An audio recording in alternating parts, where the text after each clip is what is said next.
नमस्कार साथियों। कोई उपवास इस दौर में रख रहा है तो कोई डुबकी लगा रहा है तो कोई सुंदर कांड का जिक्र कर रहा है। हर कोई इस दौर में राममय हो चला है। जब सियासत की ऐसी मोटी रेखाएं और ऐसी रेखाएं जो इस भारत देश के भीतर चुनाव से ठीक पहले खींच दी जाती हो, तो उसमें जनता से जुड़े हुए सवाल कौन करेगा? कौन कहेगा कि इस भारत देश के भीतर जितने भी मुद्दे और उन सारे मुद्दों के आश्रय इस भारत देश के सामाजिक आर्थिक परिस्थितियां, जिस बेरोजगारी, जिस महंगाई, जिस मुफलिसी से जुड़ी हुई है, वो सवाल इस दौर में क्यों किया जाए?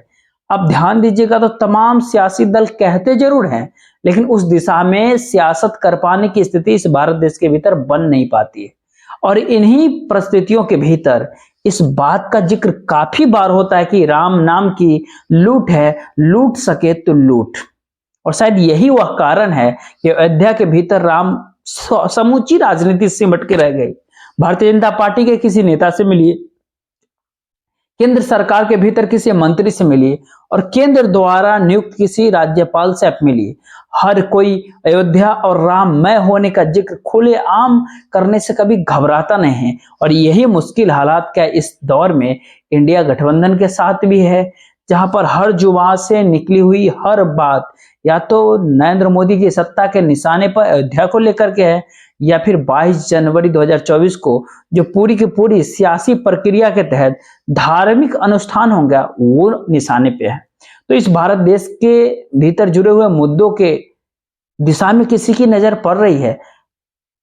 एक पहली बार मायावती ने एक सवाल किया है। ये सवाल भारत देश की सियासत में हर कोई जानता, समझता, बूझता है, लेकिन वो बोलने से घबराता है, कहीं उसका वोट बैंक गड़बड़ा ना जाए। मायावती का जन्मदिन कुछ 2 दिन पहले, 3 दिन पहले था। वो अपने जन्मदिन के मौके पे खुद सामने आते हैं और कहते हैं कि अयोध्या के भीतर राम मंदिर, रामलला का प्राण प्रतिष्ठा का निमंत्रण उनको मिला, लेकिन वो वहां पहुंचेंगे या नहीं पहुंचेंगे इसका वो निर्णय नहीं किया, क्योंकि वो हर धर्म को महत्व देते हैं। और यहां तक कहते कहते एक बात, बाबरी मस्जिद का भी उन्होंने जिक्र कर दिया। सवाल इतना ही भर नहीं है, सवाल उससे भी आगे का कि इस भारत देश के भीतर कितने बड़े वोटरों की संख्या है या फिर कितनी नागरिकों की संख्या है जो इस भारत देश के भीतर अपनी जिंदगी से जुड़ी हुई मुद्दों को सियासी पटल पर वो देख पाते हैं, और उन मुद्दों को उठाने से हर कोई चूकता क्यों है। अब ध्यान दीजिएगा तो प्रधानमंत्री नरेंद्र मोदी की समूची राजनीति ऐसी योजनाओं के ऊपर टिकी होती है जो सीधे डायरेक्ट बैंकों में पैसा पहुंचा दे या फिर 5-5 किलो अनाज दे। लाभार्थी का एक लंबी लाइन है तमाम योजनाओं के तहत। और जब वो बात कर रहे थे प्रधानमंत्री जनमन के भीतर, तो उसमें भी प्रधानमंत्री आवास योजना और ग्रामीणों को मकान, जो लाभार्थी थे उनके बैंक के अकाउंट के भीतर पैसा देने के लिए प्रधानमंत्री खुद बटन दबाते हैं। ये सारे तमाम परिस्थितियों के भीतर इस भारत देश के भीतर कोई भी सवाल किसी के भी मन में क्या ये आएगा कि इस भारत देश अपने पैरों पे कैसे खड़ा होगा? यहाँ के लोग 5 किलो अनाज के लिए जी रहे हैं या फिर अपने तौर पे, अपने बूते, अपने श्रम के आश्रय, अपने शिक्षा के बदौलत, अपनी कमाई के जरिए अपनी जिंदगी को बेहतर बनाने की दिशा में आगे बढ़ रहे हैं? इन सारे सवाल को कौन करेगा? और शायद यही वह कारण है कि पहली बार मायावती ने उस सवाल को उठा दिया जो नरेंद्र मोदी की राजनीति को असल नब्ज कहे, कि उसी नब्ज को वो पकड़ा और सीधे तौर पर इस बात का जिक्र कर दिया कि ऐसा पहले कभी नहीं होता था जो अभी हो रहा है, और हमने जो किया वो हमने भी कभी ऐसा नहीं किया। हम चाहते थे कि लोग अपने पैरों पे खड़े हो।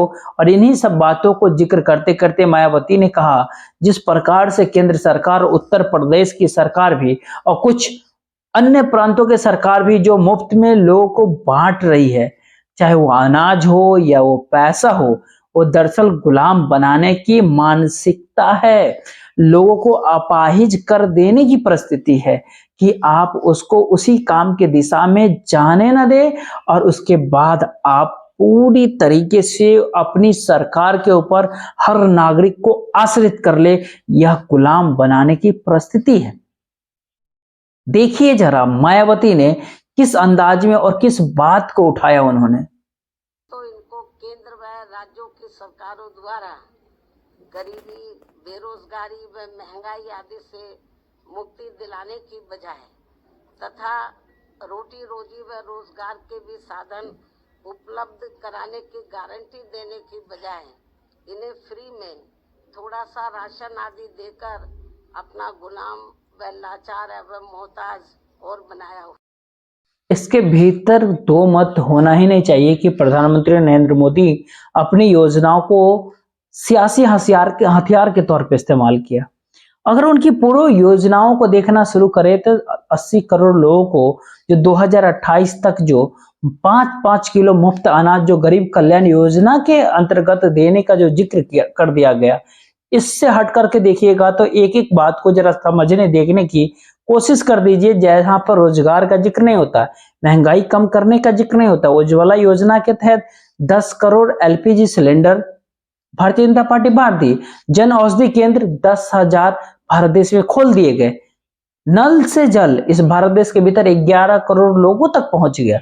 मुद्रा योजना के जरिए लोगों को रोजगार नहीं चाहिए, अब वह खुद दूसरों को रोजगार दे सकते हैं। 45 करोड़ लोगों को इस प्रकार से दिया गया है। ये संदेश क्या है? प्रधानमंत्री नरेंद्र मोदी की तमाम लाभार्थी योजना वोटर बनाती है, या फिर इस दौर में, इस परिस्थिति में जिन बातों का जिक्र 2024 में 14 में 2 करोड़ रोजगार को लेकर के हो रहा था, उसकी सच्चाई इस समय वर्तमान समय क्या है? जरा इन बात को देखे समझे। इससे पहले मायावती ने एक बात और कही।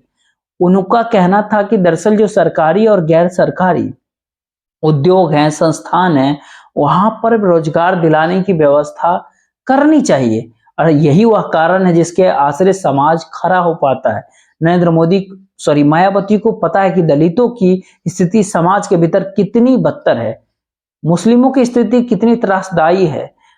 पिछड़ा तबका इस देश में इतना अनुकूल नहीं कि सब कुछ उसके अनुकूल हो जाए। परिस्थितियां समाज की नाजुक है, और वोट बैंक बांटकर सत्ता खुद पर आश्रित कर करके अगर सियासत साधती है, तो मायावती ने कहा कि हम भी सत्ता में थे, या जब हम सत्ता में थे तो रोजगार कैसे देते थे, उस दिशा में भी उन्होंने कुछ बात को कहा। अपनी पार्टी के नेतृत्व में 4 बार रही सरकार के दौरान इन लोगों को वर्तमान सरकारों की तरह अपना गुलाम व लाचार एवं मोहताज न बनाकर, बल्कि इन्हें बड़ी तादाद में सरकारी एवं गैर सरकारी क्षेत्रों में रोटी रोजी एवं रोजगार आदि के साधन उपलब्ध करा के व इनकी गारंटी देकर काफी हद तक इनको अपने पैरों पर। और सच्चाई तो यही है, इस भारत देश के भीतर रोजगार का जो रेट होता है वो धीरे धीरे कम हो गया। अनएम्प्लॉयमेंट यानी बेरोजगारी का जो प्रतिशत होता है वो बढ़ जाता है। सरकार ने 2014 से पहले बताया था कि 2 करोड़ रोजगार देंगे, लेकिन सच तो यह है कि इस भारत देश के भीतर 3 घटना, पहला नोटबंदी, दूसरा जीएसटी और तीसरी लॉकडाउन ने इस भारत देश के और अनऑर्गेनाइजेशन सेक्टर से भी करीब करीब 15 करोड़ लोगों के हाथ से रोजगार भी छिन गया। ऐसी परिस्थिति हो गई, और जो सुरक्षित नौकरियां होती थी, जो ऑर्गेनाइज सेक्टर के भीतर थी, वहां पर भी 2 करोड़ नौकरियां कम गई। कौन इसका जिम्मेदार है? या नीतियां जिम्मेदार है, पॉलिसी जिम्मेदार है, या इस दौर में केवल राममय होने की जो परिस्थिति है केवल वो है?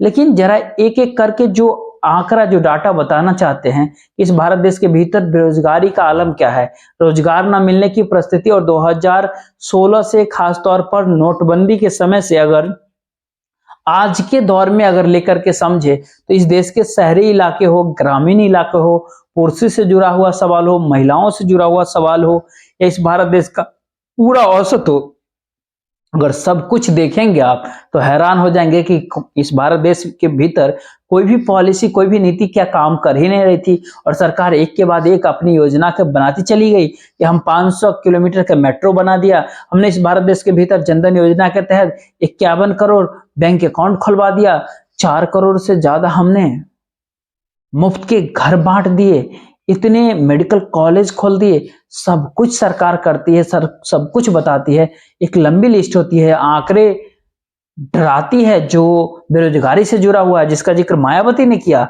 जब राजनीति, सियासत जब राम में हो तो एक पल के लिए जरा डुबकी लगाने की परिस्थिति में आप भी देख लीजिए। कोई कहता है कि सुंदरकांड, कोई कहता है राजपाल आए केरल से, वो कहे कि अयोध्या राममय हो गई, तो किसी ने इस बात में इस दौर में कहा कि हम अपनी राजनीति को इस दिशा से आगे उठाएंगे। किसी भी सियासत से कोई आगे ले जाए, लेकिन जो नजारा उत्तर प्रदेश के भीतर अयोध्या को लेकर के है, जरा उसकी एक पहले वानगी आप देख लीजिए, उसके बाद उस बात को करेंगे जो इस भारत देश की सच्चाई है।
दरअसल यही भारत देश की सियासत का सच है, या फिर कहे त्रासदी है, आप जो भी अपने अनुसार कह लीजिए, लेकिन उस जमीन के ऊपर खड़े होकर के देखिए जहां पर इस भारत देश के भीतर 2016 के भीतर जो रोजगार का प्रतिशत होता है वह करीब 42% होता है, जो घट करके 35.5 यानी 35.5 के करीब आ गया।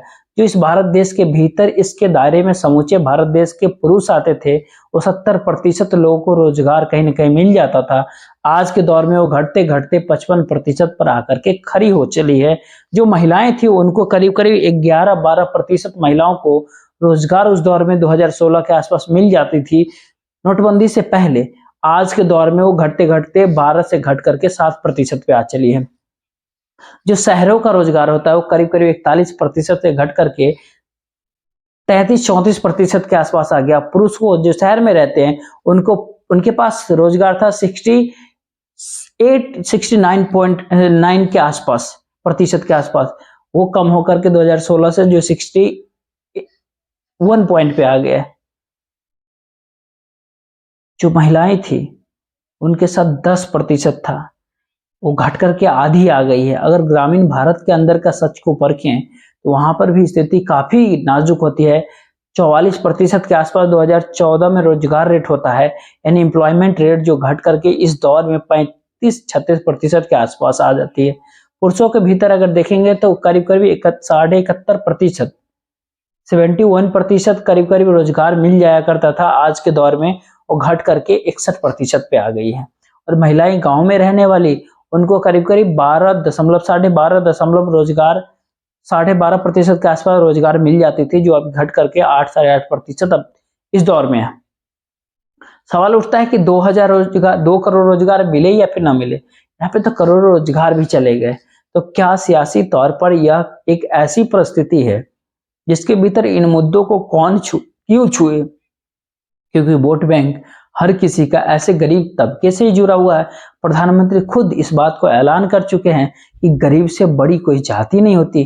तब तो इस भारत देश के भीतर गवर्नेंस के मुद्दे कोई करेगा ही नहीं, उठाएगा ही नहीं। क्योंकि एक राज्यपाल जब चल कर के आए केरल से और अयोध्या के भीतर पहुंचे और उनसे जब सवाल किया गया तो वो कहे जो पूरा भारत देश राममय हो गया, अयोध्यामय हो गया है।